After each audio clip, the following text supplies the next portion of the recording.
नमस्कार विद्यार्थी मित्रमैत्रिणींनो, मी भाविन पटेल. माझ्या अभिनव इंग्लिश या यूट्यूब चॅनलवर आपणा सर्वांचं स्वागत करतो. या चॅनलवर तुम्हाला इंग्लिश स्पीकिंग, इयत्ता 11वीचे धडे आणि कविता, तसेच इयत्ता 12वीचे धडे आणि कविता, त्याचबरोबर व्याकरण आणि रायटिंग स्किल्स यांच्या प्लेलिस्ट दिसतील. तुम्ही तुमच्या इच्छेनुसार यातील हवी ती प्लेलिस्ट पाहू शकता आणि अभ्यास करू शकता.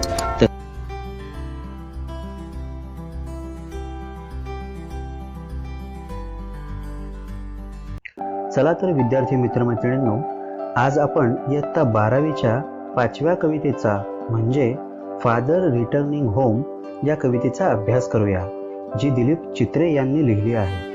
Friends, let us study the 5th poem from our 12th standard textbook, that is Father Returning Home by Dilip Chitre. We shall see about the poet in short before actually moving ahead for the poem. Some part of this information can be used in our appreciation of the poem. प्रत्यक्ष कविता अभ्यासण्यापूर्वी आपण कवितेच्या कवीचा थोडक्यात परिचय पाहूया, ज्यातील काही भाग आपण रसग्रहण म्हणजे ॲप्रिसिएशन मध्ये वापरू शकतो, नाही का? दिलीप चित्रे 1938 to 2009. दिलीप चित्रे यांचा कार्यकाळ हा 1938 ते 2009 असा आहे. He was a celebrated bilingual poet and translator with a remarkable work in Marathi and English. Marathi आणि इंग्रजी या दोन्ही भाषांमधील लक्षणीय कामगिरी बरोबरच द्वैभाषिक म्हणजे दोन्ही भाषांतील प्रतिथयश कवी म्हणून तसेच भाषांतरकार म्हणूनही त्यांची ओळख आहे. His versatile creativity extends to painting, filmmaking and his notable contribution as a magazine columnist. त्यांची अष्टपैलू कामगिरी, निर्मिती क्षमता ही चित्रकारिता, चित्रपट निर्मिती तसेच मासिकांमधील लक्षवेधी स्तंभलेखक या क्षेत्रांना व्यापणारी आहे, त्यावर छाप सोडणारी आहे. He received the prestigious साहित्य अकादमी award both for poetry as well as for his well-known translation work Says Tuka, popular अभंगाज, spiritual poems by संत तुकाराम. त्यांच्या तुका म्हणे या संत तुकाराम महाराजांच्या अभंगांच्या इंग्रजीत भाषांतरासाठी आणि काव्यलेखनासाठी त्यांना साहित्य अकादमीच्या प्रतिष्ठित अशा साहित्य अकादमी पुरस्काराने गौरवण्यात आलेलं आहे. He had started translation of literary work of saints in Marathi at the age of 16. Marathi संत साहित्याच्या इंग्रजी भाषांतराला त्यांनी अगदी वयाच्या 16व्या वर्षापासून सुरुवात केलेली होती. Exile, alienation, self-disintegration and death are observed to be the major themes of his works. त्यांच्या लेखन कार्यात आपल्याला निर्वासितांचं दुःख, दुरावलेपण, विखुरलेलं स्वत्व आणि मृत्यू या संकल्पनांवर भर दिलेला दिसून येतो. This poem is taken from Traveling in a Cage. Traveling in a Cage म्हणजेच पिंजऱ्यातील प्रवास किंवा पिंजऱ्यातून चाललेला प्रवास या त्यांच्या काव्यसंग्रहातून सदरची कविता घेण्यात आलेली आहे. It draws a portrait of a suburban commuter. उपनगरीय भागातील चाकरमानी प्रवाशाचं चित्रण या कवितेत त्यांनी केलेलं आहे. Depicts his dull, monotonous, exhausting and equally pitiable daily routine. या कवितेत मध्यमवर्गीय चाकरमानी माणसाचं नीरस, एकलकोंड, दमछाक करून टाकणारं आणि तितकंच दयनीय दैनंदिन जीवन चित्रित केलेलं आहे. It describes a forced alienation at home, which is reflected through the stale food and lack of sharing. या कवितेतल्या शिळा चहा आणि संवादाचा अभाव अशा शब्दांतून एक लादलं गेलेलं एकाकीपण दिसून येतं. His children refuse to share their joys and sorrows with the hardworking father, who, as a result, is forced to retire into solitude. आपल्या कष्ट वेचणाऱ्या पित्याबरोबर आपला आनंद आणि दुःख वाटून न घेणाऱ्या मुलांमुळे शेवटी एक पिता कसा एकांतवास स्वीकारतो हे यात अधोरेखित झालेलं दिसतं. This very painful loneliness is a symbol of man's isolation from the materialistic man-made world. हे अत्यंत कष्टदायी असलेलं एकाकीपण माणसाने निर्माण केलेल्या भौतिक जगापासून माणसाच्या विलगीकरणाचंच प्रतीक आहे. Let us study the free वर्स फादर रिटर्निंग होम. चला तर मुक्त छंद म्हणजेच फ्री वर्स या रचना प्रकारात लिहिलेल्या फादर रिटर्निंग होम या कवितेचा अभ्यास करूया. Father returning home. My father travels on the late evening train, standing among silent commuters in the yellow light. Suburbs slide past his unseeing eyes. His shirt and pants are soggy, and his black raincoat, stained with mud, and his bag stuffed with books, is falling apart. This is the first sentence of the first half of the poem. Through this largest sentence of the poem, the poet begins to describe his father's condition while traveling back after day-long exhausting working hours. Even all other commuters are on the same plane. या कवितेच्या पहिल्या भागातील हे पहिलं वाक्य आहे, जे कवितेतलं सगळ्यात मोठं वाक्य आहे. दिवसभराच्या थकवून टाकणारं काम संपवून परतीचा प्रवासात असलेल्या वडिलांच्या अवस्थेचं वर्णन करणारं हे वाक्य आहे. इतर प्रवासी सुद्धा एका समान पातळीवर असल्याचं त्यात स्पष्ट म्हटलेलं आहे. The phrase among silent commuters conveys it vividly. त्या शांत प्रवास्यांमध्ये ही शब्दरचना आपल्याला त्याची जाणीव करून देते. सबब slide past his unseeing eyes suggests that the habitual route is so familiar that even with open eyes the father is not seeing the outsides of the local train. बाजूने सरकून जाणारी उपनगरं त्यांचे डोळे पाहत नाहीत. या शब्दरचनेत आपल्याला कळतं की तो प्रवासाचा मार्ग इतका सरावाचा आहे की डोळे उघडे असूनही लोकल बाहेरचे दृश्य बाबा पाहत नाही आहेत. This also depicts the boring routine and there is no newness in the surrounding. This is a kind of detachment due to over familiarity. यावरून आपल्याला रोजच्या रटाळ अशा दैनंदिन परिस्थितीत बद्दल वर्णन केलेलं दिसतं, ज्यात कोणत्याही प्रकारचं नाविन्य वडिलांना दिसत नाही. ही एक प्रकारची विरक्ती आहे किंवा अनासक्ती आहे, जी परिचयातून आलेली दिसते. Father's exertion is described through soggy shirt and pants. Even the raincoat is mud-stained, shows he had to walk a lot to catch the train.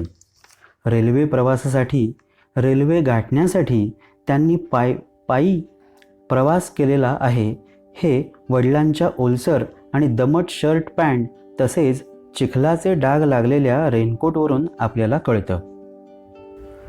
The bag full of books also shows that father is a learned man who has to go through this ordeal on regular basis instead of the luxury of having his own vehicle. That bag is not in good condition. It is also falling apart. बाबांची पिशवी ही पुस्तकांनी भरलेली आहे. याचा अर्थ ते खूप शिकलेले आहेत आणि तरीही त्यांना अशा खास्ता खाव्या लागतात. त्यांना हा कष्टप्रद प्रवास करावा लागतोय. त्यांना स्वतःच्या वाहनातून प्रवास करण्याची मौज करता येत नाही. ती पिशवी देखील फाटायला आलेली आहे. चांगल्या परिस्थितीत नाही ती पिशवी कधी फाटेल याचा भरोसा नाही. His eyes dimmed by age fade homeward through the humid monsoon night. These lines clearly mention that father is turning older. His eyes are lacking visual abilities and the humid monsoon night is making it even worse. वडिलांचं आता वय झालेलं आहे, त्यात त्यांची दृष्टीही कमजोर पडते आहे. परतीच्या ह्या प्रवासाला निघालेले असताना ही पावसाळी रात्र तर परिस्थिती आणखीनच बिकट करत आहे. Now I can see him getting off the train like a word dropped from a long sentence. The poet further compares directly with a word dropped from a long sentence as he gets down from the train. Poet compares his father to a word dropped from a long sentence. It underlines the futility of a suburban middle class person. या ओळीत कवी लोकलमधून उतरण्याचा आपल्या वडिलांची तुलना मोठ्या वाक्यातून कमी केलेल्या एखाद्या शब्दाशी करतो. त्यात उपनगरीय मध्यमवर्गीय माणसाची किंमत कशी क्षुल्लक आहे ते दाखवण्याचा प्रयत्न यातून तो करत असताना दिसून येते. He hurries across the length of the grey platform, crosses the railway line, enters the lane. His chappals are sticky with mud, but he hurries onward. Here we see the color imagery and symbolism at the best, as this grey color shows the sorrow, sadness, and the platform symbolizes the world of suburban life, where these job goers hurriedly move to and fro. As man in this world full of sorrow hurries, the chappals can be taken as the tools with which men live and carry on their journey. They have no time to think about the tools, they are in such a hurry. या ठिकाणी कवी सूचक रंगांचा वापर करतो. तो प्लॅटफॉर्मला करड्या अशा नीरस रंगाने वर्णन करतो. तो प्लॅटफॉर्म एक प्रकारे या दुःखाने भरलेल्या उपनगरीय जीवनाचं प्रतिनिधित्व करतो, ज्यात हे चाकरमाने म्हणजे नोकरपेशा लोक जगण्याची धावपळ करत असतात. चप्पल हे त्या साधनांचं प्रतीक आहे ज्यांच्या साह्याने हे चाकरमाने हा नीरस प्रवास घाईने करीत आहेत.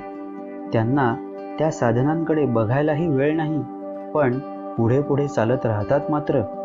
मित्रांनो, इथं ह्या कवितेचा पहिला भाग म्हणजे वडिलांचा रेल्वेचा प्रवास हा संपतो. Home again.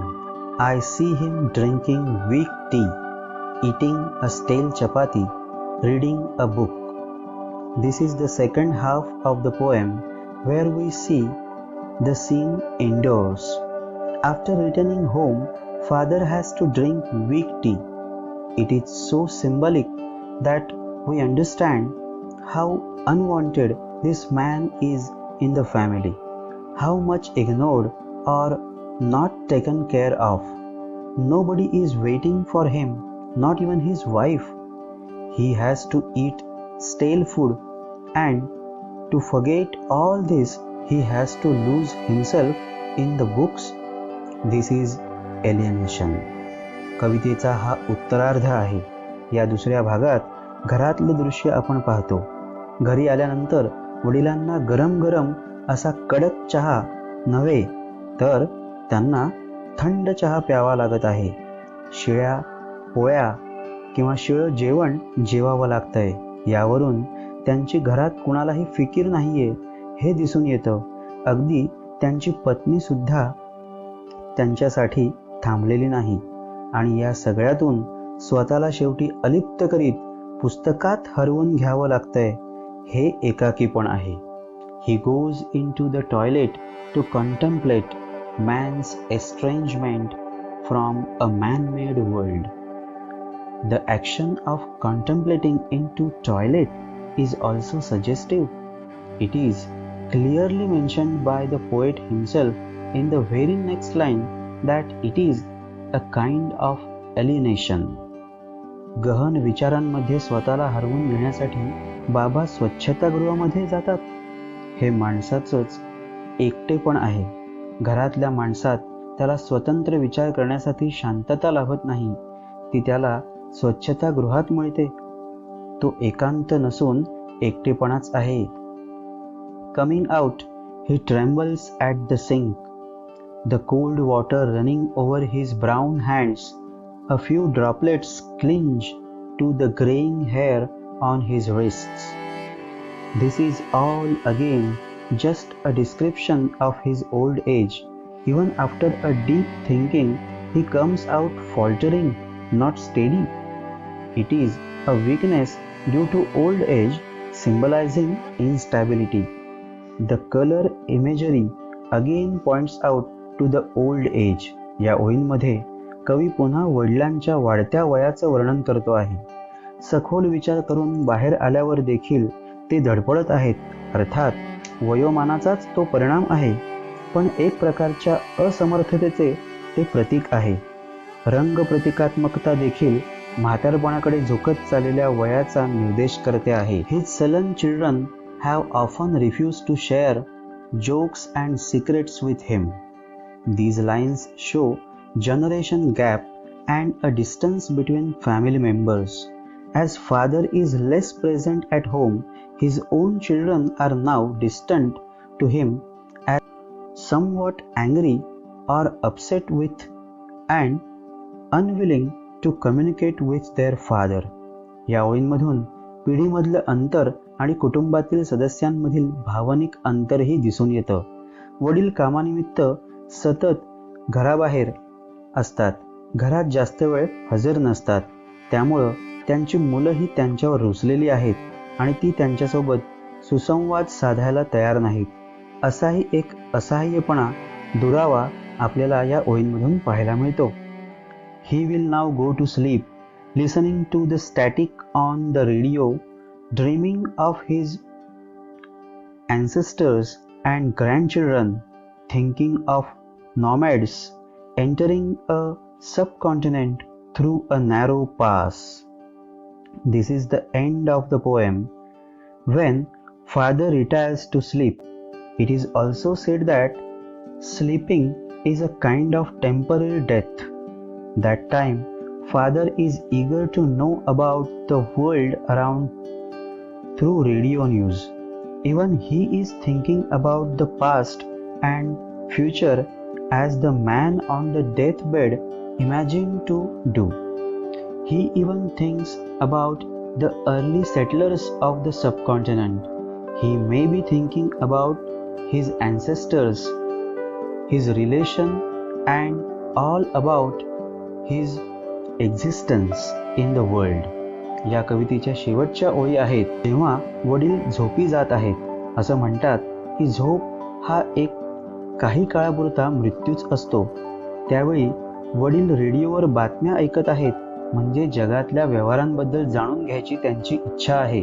त्याचबरोबर ते डोळे मिटण्यापूर्वी म्हणजे झोपी जाण्यापूर्वी आपल्या पूर्वजांचा भूतकाळाचा विचार करत आहेत आणि नातवंडांचा म्हणजे भविष्याचा सुद्धा विचार करत आहेत, वेध घेत आहेत. मृत्यूशय्येवर देखील ही प्रतिकात्मकता आपल्याला पाहता येऊ शकते. इथे हे लक्षात येतं किंवा हे लक्षात घेण्यासारखं आहे. परतीचा प्रवास जणू आता पूर्ण होत आहे. त्या क्षणी या उपखंडात आलेल्या आपल्या पूर्वजांचा ते विचार करत आहेत. एकंदरीतच या जगात आपलं काय नातं, जगाशी आपलं काय नातं आहे किंवा या जगात आपलं काय अस्तित्व आहे याचा विचार ते झोपी जाताना करत आहेत. अशा प्रकारे प्रतिकात्मक पाहिलं तर माणसाच्या अंतिम यात्रेचंच जणू वर्णन असावं असं देखील वाटतं. माणूस कसा कष्ट करून जीवन जगतो, त्याचं वय होतं, तो इतरांना नकोसा वाटतो, स्वतःला तो अलिप्त करतो आणि तरीही या सगळ्या जगाची, कुटुंबाची, स्वतःच्या अस्तित्वाची ओढ त्याला शेवटपर्यंत असते. हे या कवितेतून आपल्याला दिसून येतं. If we look symbolically, we shall find that the whole poem is a return journey of a man to death. How he struggles through, gets aged, how is he neglected in his own family. He then alienates himself from everything around. Poem shows how the man has extreme attraction towards the worldly happenings, his family, and knowledge of his own existence in this world. So friends, here this poem of father's return journey to home ends. Thank you.